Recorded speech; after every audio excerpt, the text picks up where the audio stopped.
Emma, why am I so tired after working out? Well, the answer is quite simple. It's because you worked out.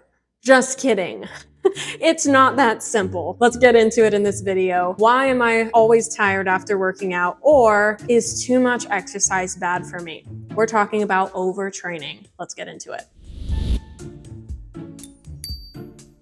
Emma, isn't more exercise always better? No, not necessarily. Many of us try to push ourselves to our limits, oftentimes coming from the no pain, no gain mentality, of which I am not trained. National Academy of Sports Medicine, Functional Aging Institute, they do not train their trainers to push people to their body's limit. We are trained to challenge you. Challenging but doable is the key. And when we push our bodies too much, the body tries to talk to us, as you know now. And as mature adults, you know your body talks to you. But many of us try to ignore it. And that ignoring of our bodies can ultimately lead to symptoms of overtraining. Now, briefly, overtraining can be from two main types of exercise. These two types of exercise help stimulate the two branches of our autonomic nervous system. I know this might be a lot to try to comprehend right now, but let me break it down for you. Your autonomic nervous system is a piece of your brain connection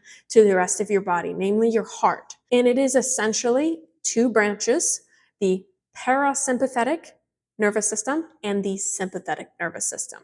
Now, sympathetic is actually the excitable pathway of our body. So if you are exercising your sympathetic nervous system, that means you are exercising the fight or flight pathway, the excitability response. Now, a lot of people demonize the sympathetic nervous system and try to call it the stress pathway. Well, I've got news for you. Stress is a good thing in many accounts. Stress is the reason why our bodies induce adaptations. The problem is if we overstress the sympathetic nervous system, that's where we can have some issues. So the sympathetic nervous system isn't just stress, it's also excitement. When you're super happy about something, when you're feeling giddy and joyful, overly elaborately joyful about something, that is excitement that is equivalent to stress. It's just not a bad type of stress. But if we're constantly taxing that system, it can lead to overtraining of the sympathetic nervous system. I'll get into those symptoms in just a bit. The other direction is the parasympathetic nervous system. This is the rest and relax. Just digest, be peaceful, breathe. This parasympathetic nervous system can control our heart rate and basically tries to slow down our heart rate. While the parasympathetic nervous system sounds like something that is purely beneficial and you should only ever do it, it is possible to overtrain your parasympathetic nervous system, and there's symptoms associated with such overtraining. Now let me give you some examples of the symptoms that you might experience if you overtrained your sympathetic nervous system, and we'll start with some examples of what type of that training would be. Sympathetic nervous system would be intensity.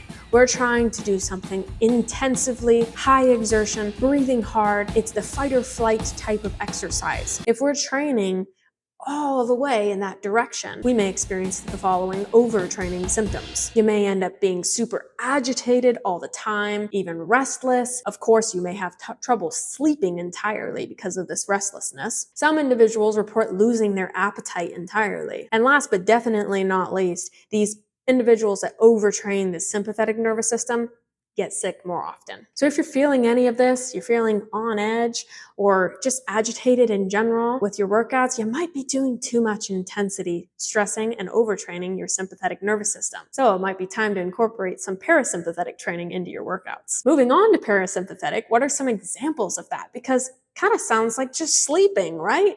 No, there's actual exercise that can stimulate the parasympathetic pathway, namely yoga as an example, and also some breathwork exercises and endurance training. Exercises that stimulate the parasympathetic nervous system are essentially low-intensity workouts, such as a long, drawn-out, slow jog for endurance, or long, drawn-out yoga class. If you're doing back-to-back yoga marathons, you may end up being overtraining your parasympathetic nervous system. So what might you notice? What are some symptoms of overtraining the parasympathetic nervous system?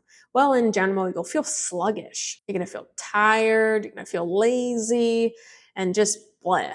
And here's one to consider: sleeping more if you're overtraining the parasympathetic nervous system, but you're still exhausted, which for many individuals, getting enough sleep is usually considered uncommon, but just try to fathom that. You're sleeping 8 to 10 hours, 12 hours, and you're waking up exhausted. You might be overtraining your parasympathetic nervous system. Last but not least, prolonged muscle soreness. If you feel or experience any of these particular symptoms, you might be doing too much low intensity, long duration training. Might be time to incorporate some higher intensity exercises. Although personally, I don't encourage you to rush right into high intensity work. It's really critical that you gradually progress yourself for high intensity training and not doing it too frequently throughout the week in the beginning stages, because your body does need to recover from the high intensity exercise. If you think you have been parasympathetically overtraining yourself, one easy way that you can do right now to activate your sympathetic nervous system is to get really excited about hitting the like button on this video, because if you're enjoying the content, it really helps me out if you do that. Thank you.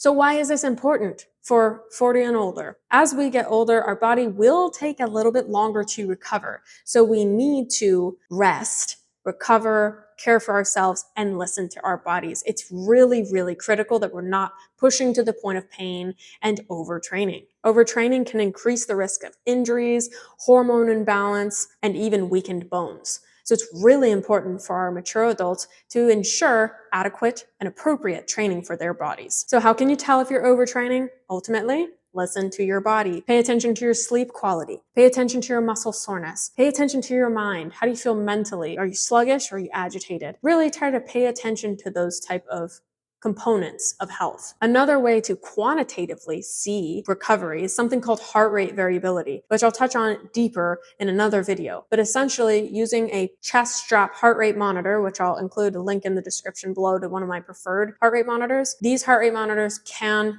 read your heart rate and assess the distance between the beats in your heart and see if you're getting enough recovery based on that number. There's a lot more science behind that, and I'll dive into it deep in another video. But bottom line is, get professional guidance. If you don't know what you're doing in a workout, you feel like you might be doing yoga marathons and you might be parasympathetically overtraining and you don't really know where to start as far as introducing sympathetic nervous system activating exercises, or you just feel lost with your overtraining and you don't really know how to introduce the lower intensity workouts. You don't know where to start. There are professionals available, and there's in-person trainers, there's online trainers such as myself, and there's group settings too. So ultimately, get professional guidance. If you're interested in working with me specifically, I do have a link in the description as to how to connect with me. So check that out if you're interested. As always, life is about balance. Exercise is no different. Make sure you're taking care of yourselves, paying attention to your body. And if you have any questions or comments, please drop them in the comments section below. I do take requests for questions that I can answer, and I'm happy to do so because I really do love making these videos. Take care, and more by me is right there.